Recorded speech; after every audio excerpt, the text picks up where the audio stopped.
It is now 8:30 in Clearwater, Florida, and this is the effects of Hurricane Milton. We have heavy rainfall and heavy wind coming down. You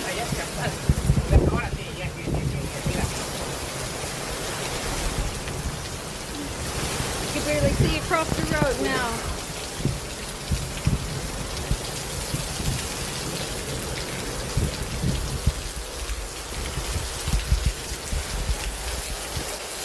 Here we are, 8:30 p.m.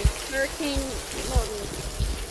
We have several inches of standing water in our yard here in Clearwater, Florida. 8:30 p.m. Wednesday.